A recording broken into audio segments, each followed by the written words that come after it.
Assalamualaikum warahmatullahi wabarakatuh. Good afternoon. Salam Malaysia Madani. Salam Pendidikan Bermutu. Insan Terdidik Negara Sejahtera. Today, we are delighted to welcome Mr. Franklin, a technology professional, business development strategist, trainer, and AI specialist with more than 40 years of experience spanning technology, international business development, digital marketing, and leadership training. Starting his career as a computer programmer and system analyst, Mr. Franklin was involved in developing artificial intelligence systems long before AI became a global phenomenon. Throughout his career, he has led international business expansion initiatives and successfully developed markets across multiple countries. Today, Mr. Franklin is a certified digital marketing professional, accredited trainer, business coach, and AI educator who help organizations and professionals leverage emerging technologies such as ChatGPT, Microsoft Copilot, and Google Gemini to enhance productivity and innovation. Having trained participation from government agency, multinational corporation, universities, and private organizations across Malaysia, Indonesia, and Brunei, Mr. Franklin brings a unique perspective on the future of work, learning, and artificial intelligence. Mr. Franklin, thank you for joining us at KLIBF 2026. Thank you for having me. My first question is, Mr. You have worked in technology for more than 4 decades.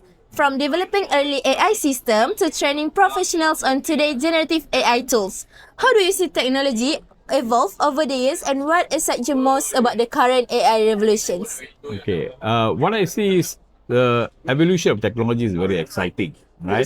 When I first started off in programming, we were working on very early AI systems, and we called them expert systems at that time, is it? So not many people know about AI. So actually that time AI is only more of a research kind of a area. It was not commercialized, that people could not use it. Because if you want to work on AI, you have to know how to learn programming, is it? Another problem was the system that we had a very old archaic system, and many of them were not very powerful like what we have today. And I find that what has actually happened, why is it today, we only now, even though actually AI started in 1950s, but only now, after ChatGPT was launched in 2022, everybody know about AI, right, isn't it? Now, if you ask yourself, why does it take such a long time, for people to know about AI, when actually it's already started in 1950 already, is it? And in 1980s, I was already working on AI systems. The reason is only 3 things. First is, number 1 is information. For AI to work or to be functional, you need data.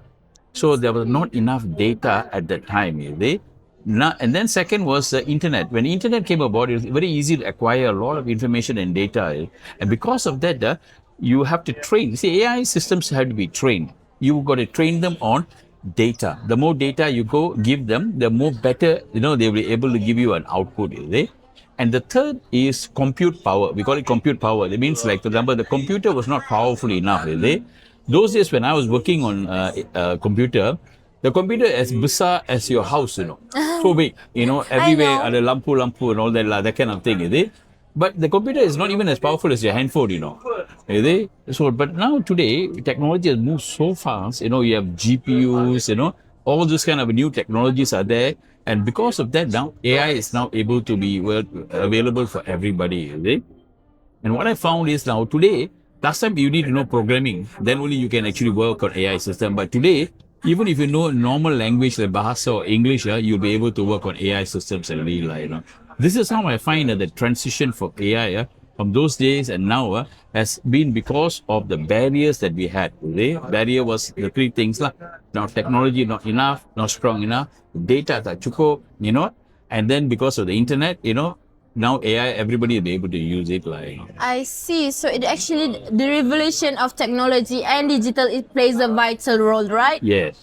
Alright, my next question is, many people view AI as a threat, as a destructive technology. In your opinion, how can individuals and organizations embrace AI as an opportunity rather than a threat?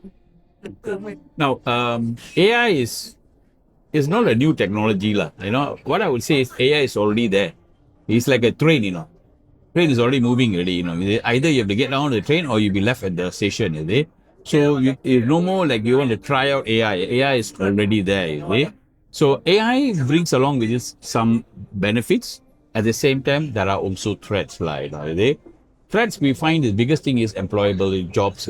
Okay, because AI is taking away many jobs. A lot of jobs are actually disappearing.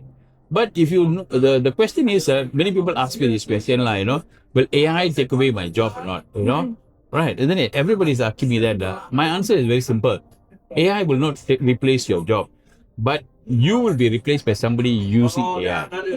That means, in the future, everybody have to learn how to embrace AI, learn how to use it, to improve their work, right? And it's no more going to be macam, I have to learn how to use AI. It's like you got to work side by side with AI. That means there are some things that you do, something that AI have do. So we got to work together with it, And then, like for example, if you talk about technology, now today you talk about ways. Everybody use ways. Right. All right. Even my father also uses waste right. So without waste, they cannot go out already, right? Isn't it? Because we are so what you call dependent on technology. Now AI at the moment now it looks like very difficult. Not everybody can pick up, but in another couple of years, it's going to be something like internet, It's going to be like waste. Everybody have to use it, like that. So it is going to disrupt a lot of things, But at the same time, I will look at and see AI will bring new jobs. Okay, new jobs are going to come in AI. So the future is going to be very simple. It's going to be basically you got to learn how to adapt and adopt.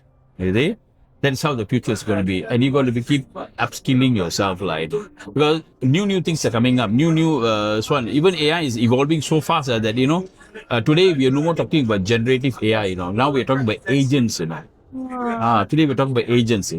So if you do not know how to use agents, agents are like, for example, they can replace a particular function within a company. They can replace the entire department using agents. So we need to learn how to embrace that, learn that, and adapt it, and then move on with it.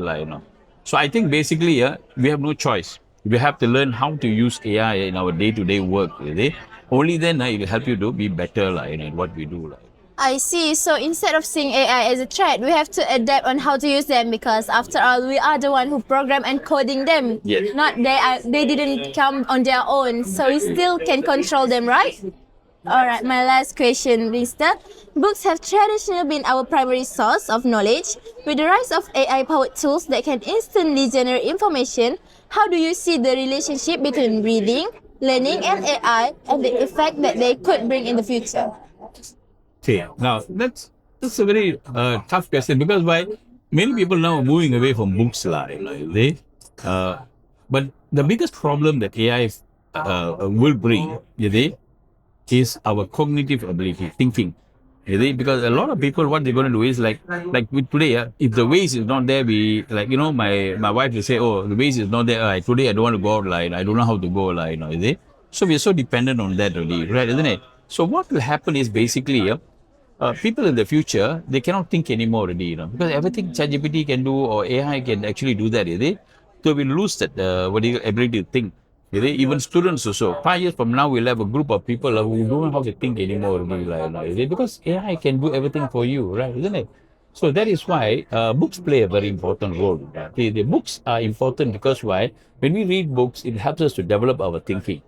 All right. So the people move away from books, but I think we need to tell students to go back to books again, read books, because that actually really helps to develop their thinking ability. In the future, what we really need to do is to learn critical thinking. I think that's the most important thing that we're going to lose in the future. So books are important, and we really need to get our children back to reading books. Yeah, and I also agree because with the revolution of technologies, we have shortest attention span because we used to sit on a table and read the books, but nowadays we can short scrolling, right? Doom scrolling. Yeah. All right, thank you so much, Mister, for sharing your valuable insights and experiences with us today. Your journey from pioneering technology professional to AI trainer and business coach demonstrates the importance of continuous learning, adaptability, and embracing innovation throughout one career. We appreciate your perspective on AI, digital transformation, and the future of work. Topics that are increasingly relevant to readers, educators, students, and professionals alike. To our listeners, thank you for joining us for this special episode from KLIBF 2026. We hope today's conversation inspire you to continue learning, exploring new technologies, and discovering how knowledge can empower you in a rapidly changing world. Until next time, keep reading, keep learning, and enjoy KLIBF 2026. Goodbye and thank you for listening, everyone. Bye-bye. Bye. Thank you.